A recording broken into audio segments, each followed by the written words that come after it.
أعوذ بالله من الشيطان الرجيم بسم الله الرحمن الرحيم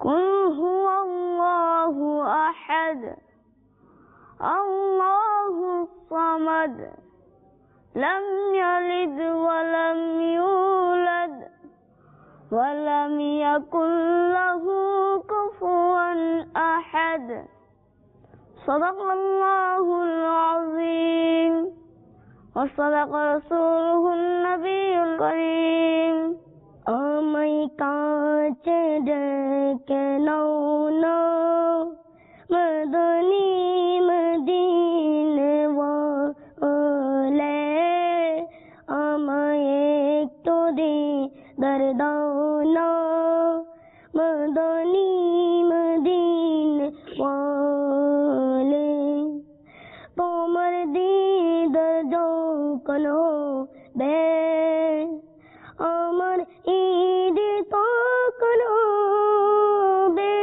ইয়া নবী স্বপ্নে এসো না ইয়া নবী স্বপ্নে এসো না মদনী মদিনে ওয়ালে মদনী মদিনে ওয়ালে মদনী মদিনে ওয়ালে এই তাবিব মারা যাচ্ছে তোমার হাতের শিফা হচ্ছে এই তাবিব জলদি এসো না এই তাবিব জলদি এসো না মদনী মদিনে ওয়ালে মদনী মদিনে ওয়ালে মদনী মদিনে ওয়ালে আলহামদুলিল্লাহি রাব্বিল আলামিন ওয়াসসালাতু ওয়াসসালামু আলা সাইয়্যিদিল মুরসালিন আম্মা বা'দ ফাআউযু বিল্লাহি মিনাশ শাইতানির রাজীম বিসমিল্লাহির রহমানির রহিম আসসালাতু ওয়াসসালামু আলাইকা ইয়া রাসূলুল্লাহ ওয়া আলা আলিকা ওয়া আসহাবিকা ইয়া হাবিবাল্লাহ আসসালাতু ওয়াসসালামু আলাইকা ইয়া নাবিয়াল্লাহ ওয়া আলা আলিকা ওয়া আসহাবিকা ইয়া নূরাল্লাহ। প্রিয় প্রিয় মাদানী মুন্নারা এবং মাদানী চ্যানেলের দর্শক শ্রোতাবৃন্দ, আকা সাল্লাল্লাহু তাআলা আলাইহি ওয়া আলিহি ওয়াসাল্লামের উপর দরুদ শরীফ পাঠ করার বেশুমার ফজিলত ও বরকত রয়েছে। আসুন আমরাও আকা সাল্লাল্লাহু তাআলা আলাইহি ওয়া আলিহি ওয়াসাল্লামের উপর দরুদ শরীফ পড়ার একটি ফজিলত শুনে নেই।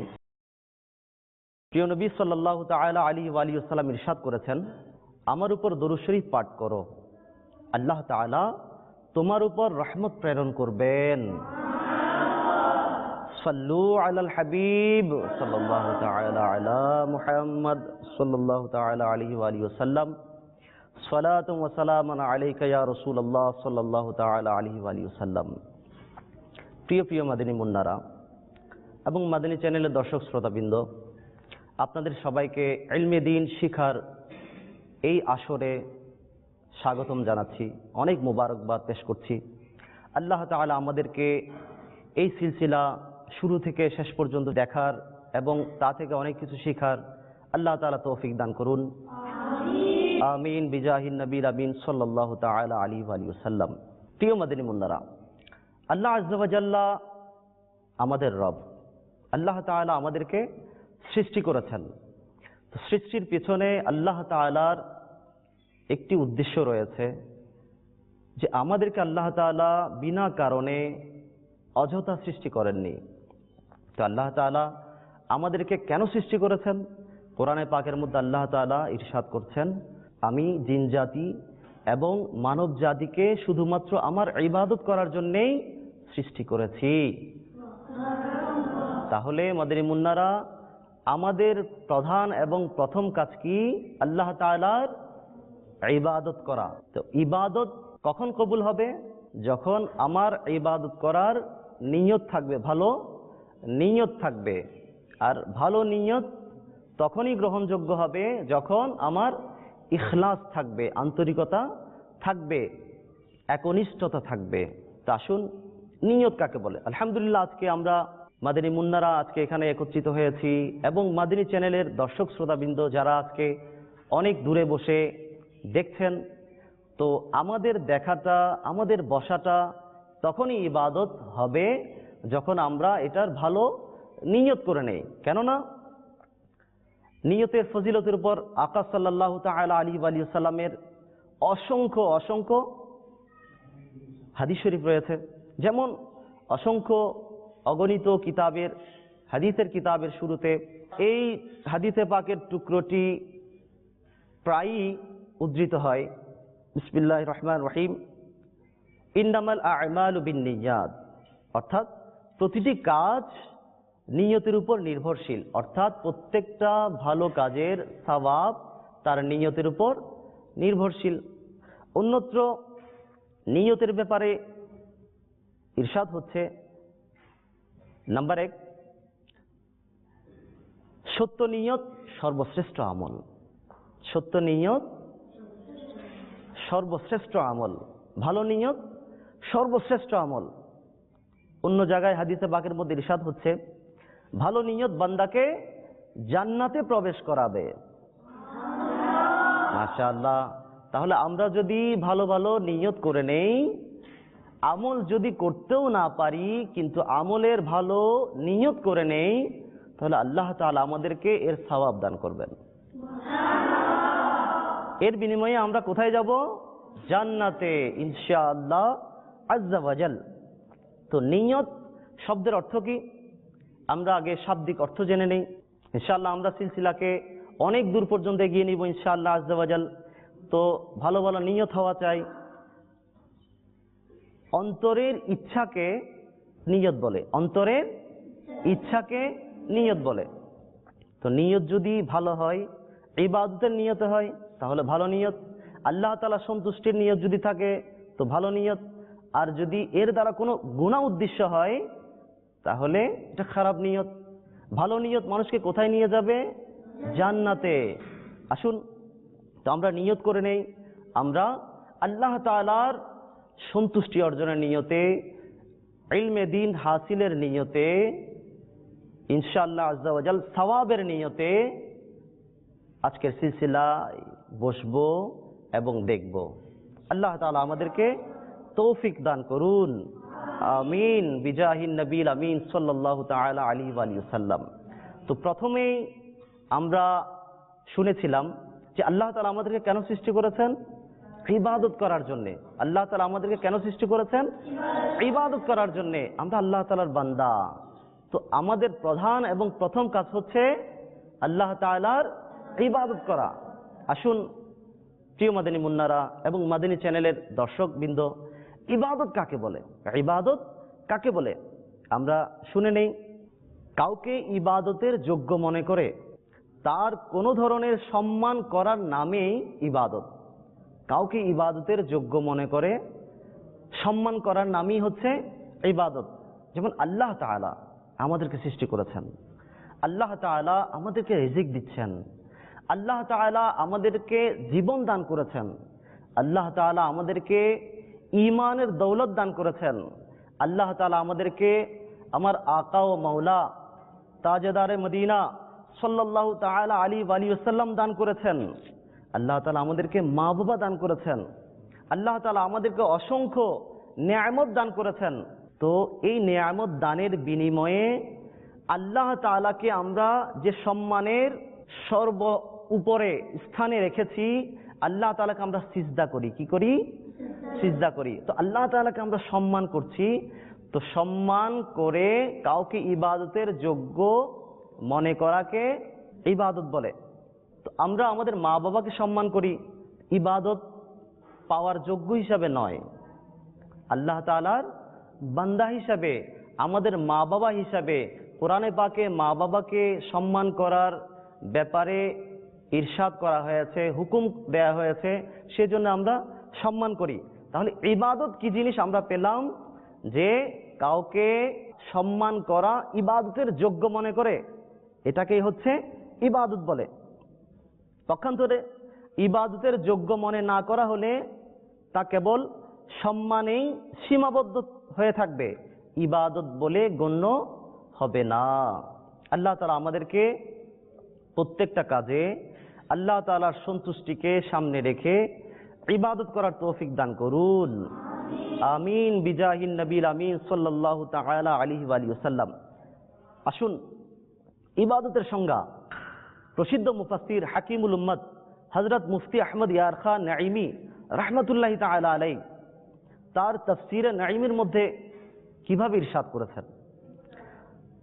উনি লিখছেন, যে কাজই হোক না কেন সেটি যদি প্রতিপালককে সন্তুষ্ট করার উদ্দেশ্যে করা হয় তাহলে তা ইবাদত। আল্লাহ তাআলাকে, যে আল্লাহ তাআলা আমাদেরকে সৃষ্টি করেছেন, ওই আল্লাহ তাআলাকে সন্তুষ্ট করার নিয়তে যদি আমরা কোনো কাজ করি সেটাকে বলা হয় ইবাদত। তো ইনশাআল্লাহ আজ্জা ওয়া জাল আর প্রত্যেকটা কাজ আল্লাহ তাআলাকে রাজি করার নিয়তে, সন্তুষ্ট করার নিয়তে ইনশাআল্লাহ আজ্জা ওয়া জাল করব তো ইনশাআল্লাহ আজ্জা ওয়া জাল। তো আমরা নামাজ পড়ি কার জন্য? আল্লাহ তাআলার জন্য। আমরা মা বাবাকে সম্মান করি কেন? আল্লাহ তাআলার হুকুম। আমরা উস্তাদদেরকে সম্মান করি কেন? আল্লাহ তাআলার হুকুম। আমরা মুসলমানদের ইজ্জত করি, সম্মান করি কেন? আল্লাহ তাআলার হুকুম। মুসলমানের হক, সেজন্য আমরা প্রতিবেশীকে সম্মান করি, প্রতিবেশীর হক আদায় করি। তো এটাও কি ইবাদত? তাহলে আমরা আজকে শিখলাম কি নিয়ত কাকে বলে এবং ইবাদত কাকে বলে। তো আমরা যদি ভালো ভালো নিয়ত করে নেই ইনশাআল্লাহ সওয়াব পাবো, আর যদি কোনো কাজে ভালো নিয়ত না করি তাহলে ওই ইবাদতের কোনো সওয়াব পাবো না। আসুন আমরা রাসূল পাক সাল্লাল্লাহু তাআলা আলাইহি ওয়া সাল্লামের অন্য একটা হাদিসে পাক শুনি। হুজুর সাল্লাল্লাহু তাআলা আলাইহি ওয়া সাল্লাম ইরশাদ করেন, নিয়তুল মুমিনি খায়রুম মিন আমালিহি, অর্থাৎ মুমিনের নিয়ত তার আমলের চেয়েও উত্তম। সুবহানাল্লাহ, মাশাআল্লাহ। নিয়ত যদি কেউ না করে এটার ক্ষতি কি? নিয়ত করলে তো আমরা ইবাদতের সওয়াব পাবো, আমরা জান্নাতে যাব, আল্লাহ তাআলার রহমতের ভাগীদার হব। কিন্তু কেউ যদি নিয়ত না করে তার কি কোনো ক্ষতি আছে? আসুন আমরা শুনি। মুহাক্কিক আলাল ইতলাব খাতিমুল মুহাদ্দিসিন হযরত আল্লামা শেখ আব্দুল হক মুহাদ্দিসে দেহলভী রাহমাতুল্লাহি তাআলা আলাইহি বলেছেন, বর্ণনায় পাওয়া যায় ফেরেশতারা যখন বান্দাদের আমলনামা আসমানে তুলে নিয়ে যান, আমরা যে আমল করি আমল ফেরেশতারা লিপিবদ্ধ করে তা আসমানে উঠিয়ে নেন, তুলে নেন। যখন তুলে নিয়ে যান আর আল্লাহ তাআলার দরবারে পেশ করেন তখন আল্লাহ তাআলা ইরশাদ করেন, অর্থাৎ এই আমল নামাটি ছুঁড়ে মারো। তার জন্য কত বড় লাঞ্ছনের একটা ঘোষণা, যে ইবাদত করেছে আল্লাহ তাআলার সন্তুষ্টির নিয়ত করে নাই, শুধু ইবাদত করেছে। ফেরেশতারা আরজ করেন, হে আল্লাহ আজ্জা ওয়া জাল্লা, তোমার এই বান্দাটি যেসব নেক আমল করেছে তা আমরা দেখে শুনে লিখেছি। আল্লাহ তাআলা ইরশাদ করবেন, অর্থাৎ এই বান্দাটি এসব আমলে আমার সন্তুষ্টির নিয়ত করেনি, সে আমার সন্তুষ্টির নিয়ত করেনি, তাই এগুলো আমার দরবারে কবুল হবে না। প্রিয় মাদানী মুন্নারা এবং মাদানী চ্যানেলের দর্শক শ্রোতাবৃন্দ, তাহলে আমরা যদি আল্লাহ তাআলার সন্তুষ্টি ছাড়া দুনিয়ার রীতি হিসাবে কাউকে সম্মান করি, কাউকে কোনো কিছু খাওয়াই, কাউকে কোনো কিছু দান করি, মা বাবাকে সম্মান করি, তো এটার সওয়াব মিলবে না যতক্ষণ না আল্লাহ তাআলার সন্তুষ্টির নিয়ত আমরা না করি। আসুন এ ব্যাপারে আমরা দুই একটি ঘটনা শুনি, ইনশাআল্লাহ আজ্জা ওয়া জাল। ঘটনা যদি শুনি ইনশাআল্লাহ আমলের জজবা হবে, ইনশাআল্লাহ প্রত্যেক ভালো কাজে নিয়ত করার স্পৃহা আমাদের ভিতর সৃষ্টি হবে। হযরতে সাইয়্যিদুনা আব্দুল্লাহ ইবনে আব্বাস রাদিয়াল্লাহু তাআলা আনহুমা বলেছেন, এক বাদশা একদা নিজের রাজ্যে ভ্রমণে বের হলেন। রাজারা ভ্রমণ করে না? তো রাজারা, ওই রাজ্যের রাজা ভ্রমণে বের হলেন। সে সময় এক ব্যক্তির কাছে তিনি অবস্থান নিলেন। ভ্রমণের সময় এক ব্যক্তির কাছে অবস্থান করলেন। ঘরের মালিক বাদশাকে চিনত না। ইনি যে বাদশাহ, ঘরের মালিক চিনত না। সন্ধ্যার সময় নিজের গাভী থেকে দুধ দোয়ালেন। বাদশাহ এই অবস্থা দেখে অবাক হয়ে গেলেন, কারণ এই গাভীটি থেকে 30টি গাভীর সমপরিমাণ দুধ বের হলো। সুবহানাল্লাহ! আল্লাহ তাআলা একটি গাভী থেকে 30টি গাভীর দুধ দান করলেন। কেমন আল্লাহ তাআলার কুদরত! এটা দেখে বাদশাহ আশ্চর্যান্বিত হলেন। তিনি মনে মনে এই অভিনব গাভীটি ছিনিয়ে নিবার খারাপ নিয়ত করলেন। বাদশার নিয়ত খারাপ হয়ে গেল। এটা অন্তরে এখনো প্রকাশ করে নাই। দ্বিতীয় দিন সন্ধ্যায় গাভীটি হতে অর্ধেক দুধ পেল। ওই মালিক, ঘরের মালিক, যখন দ্বিতীয় দিন গাভী থেকে দুধ দহন করলেন, তখন পেলেন কতটুক? অর্ধেক দুধ। পূর্বদিন, আগের দিন পেয়েছিল 30টি গাভীর সমপরিমাণ দুধ, আর আজকে পেল 15টি গাভীর সমপরিমাণ দুধ। বাদশাহ যখন বিস্ময় প্রকাশ করলেন, অর্থাৎ আজকে এত কম হয়ে গেল কেন, কমে গেল কেন, তখন ঘরের মালিকটি বলল, বাদশাহ তার প্রজাদের সাথে জুলুমের নিয়ত করেছে। বাদশাহ তার প্রজাদের সাথে জুলুমের, অন্যায়, অবিচারের নিয়ত করেছে। সে কারণে আজ দুধ অর্ধেকে নেমে এসেছে।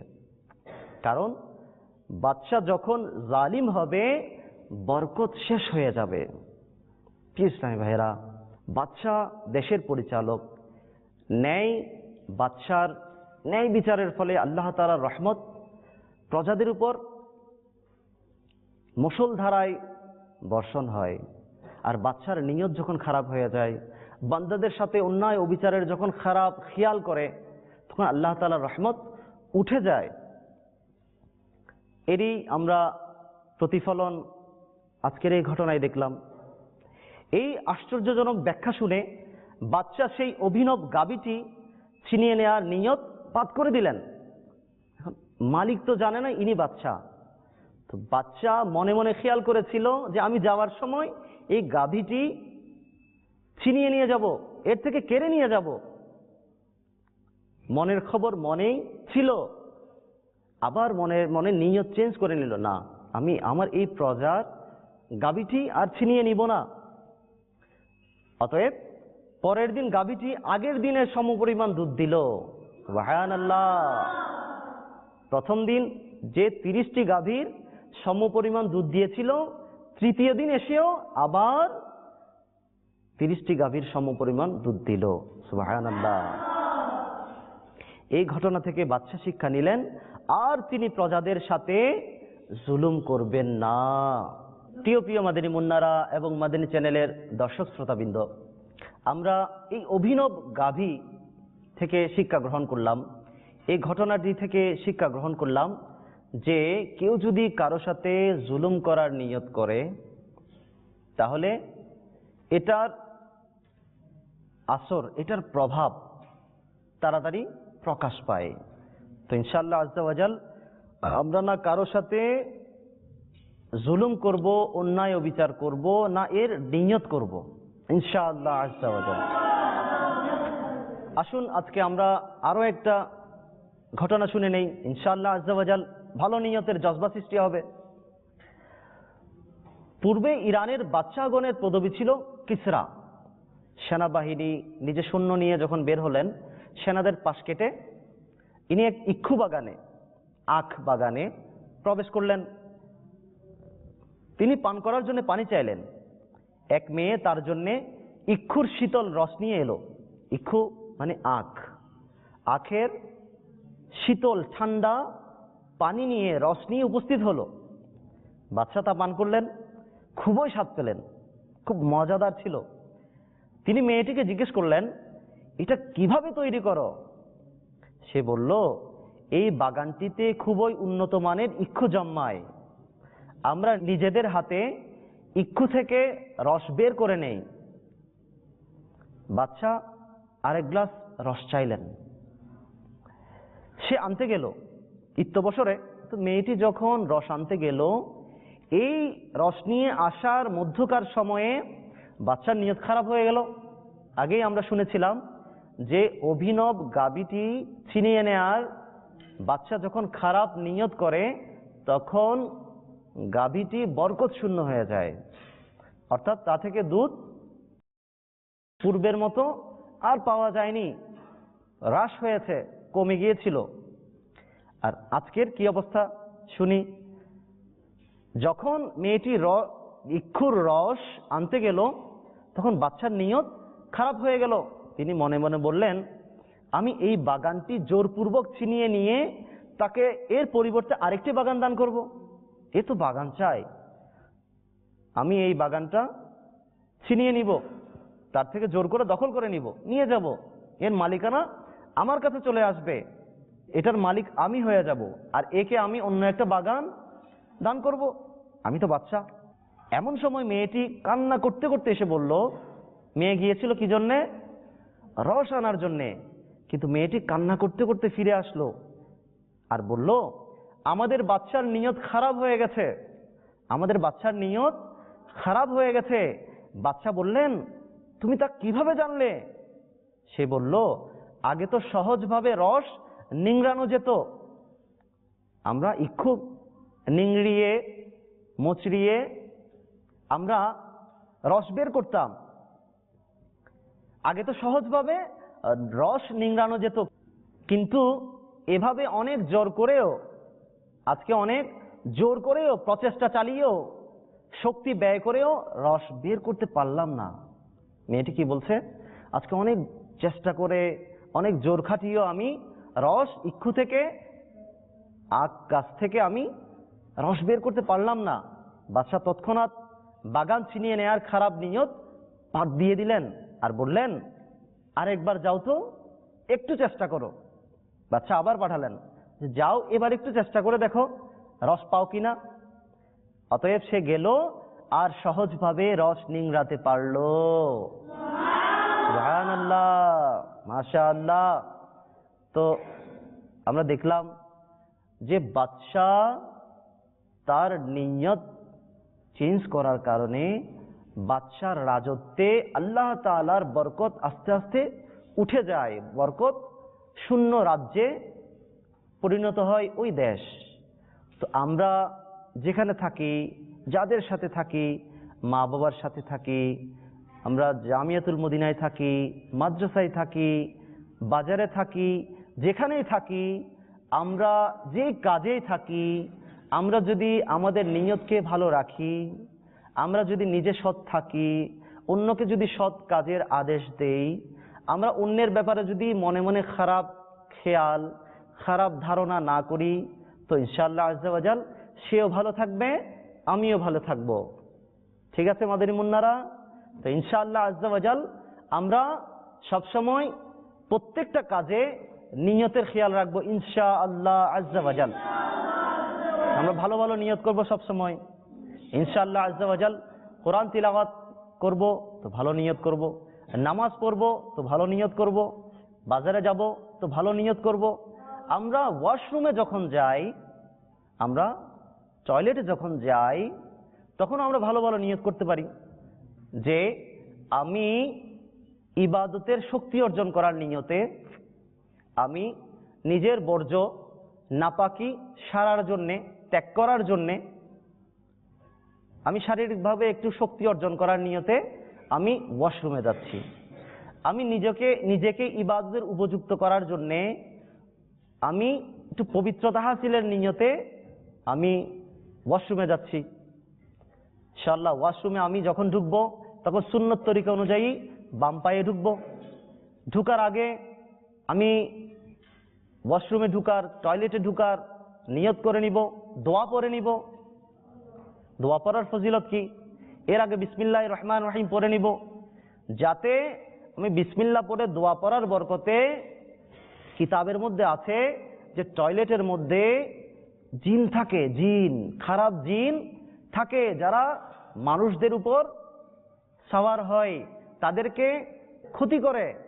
তো আমরা যখন বিসমিল্লাহির রহমানির রহিম পড়ে, দোয়া পড়ে, মাথা ঢেকে, এটাও আসছে কিতাবের মধ্যে যে যার মাথা শূন্য থাকে, মাথায় কোনো কাপড় না থাকে, তো তাদেরকে জিন তাড়াতাড়ি আক্রমণ করে, তাদের উপর সাওয়ার হয়। তো ইনশাআল্লাহ আজ্জা ওয়া জাল আমরা বিসমিল্লাহির রহমানির রহিম এবং দোয়া পড়ে আমরা যখনই মাথা ঢেকে ওয়াশরুমে প্রবেশ করব, তো এটা আমাদের জন্য সওয়াবের কারণ হবে। যতক্ষণ ওখানে থাকবো তো এটাও আমল নামার মধ্যে সওয়াব লিপিবদ্ধ করা হবে। তো রাতে যখন শুই আমরা, রাতে যখন আমরা ঘুমোই, সবাই তো ঘুমায়, তো আমাদের ঘুমানো আর কাফিরদের ঘুমানো অনেক আকাশ পাতাল, আসমান জমিন তফাৎ রয়েছে। যেমন আমরা চাইলে ঘুমটাকেও আমাদের ইবাদতে পরিণত করতে পারি, ইবাদতে পরিপূর্ণ করতে পারি। কেমনে? আমরা যদি ঘুমানোর আগে ওযু করে নেই, কি করে নিব? আমরা যদি ওযু করে নেই, ইনশাআল্লাহ আজ্জা ওয়া জাল কিতাবের মধ্যে আসছে সারা রাত আপনি ঘুমাবেন আর আপনার আমল নামায় ফেরেশতারা ইবাদতের সওয়াব লিখতে থাকবে। দাওয়াত ইসলামীর এই মাদনী চ্যানেলের এই সিলসিলার বরকতে আমরা কি শিখলাম? প্রত্যেকটা কাজের শুরুতে যদি আমরা ভালো নিয়ত করি তো আমরা সওয়াব পাবো, আর ভালো কাজ হলেও যদি ভালো নিয়ত না করি তো এটার সওয়াব পাবো না। খারাপ নিয়ত করলে খারাপ এর পরিণাম হবে, আর ভালো নিয়ত করলে ভালো পরিণাম। তো আমরা যদি ঘুমোতেও যাই ভালো নিয়ত করে, ওযু করে, ওযু সহকারে আমরা যদি ঘুমোই তো সারা রাত আমরা ইবাদতের সওয়াব পাবো। সবসময় মাদানী চ্যানেল দেখতে থাকবো। আমরা দাওয়াত ইসলামীর মাদানী চ্যানেলের প্রত্যেক সিলসিলা যতটুকু সম্ভব আমরা দেখব। মাদানী চ্যানেলের দর্শক শ্রোতাবৃন্দ, ইনশাআল্লাহ আজ্জা ওয়া জাল আমরা মাদানী চ্যানেলের সাথেই থাকি, অনেক ইলমে দ্বীন অর্জন করতে থাকি। আল্লাহ তাআলা আমাদেরকে ইলমে দ্বীন অর্জন করার এবং তদনুযায়ী আমল করার তৌফিক দান করুন। আমিন বিজাহিন নবীর আমিন সাল্লাল্লাহু তাআলা আলাইহি ওয়া আলিহি ওয়াসাল্লাম। সাল্লু আলাল হাবিব সাল্লাল্লাহু তাআলা আলা মুহাম্মদ সাল্লাল্লাহু তাআলা আলাইহি ওয়াসাল্লাম।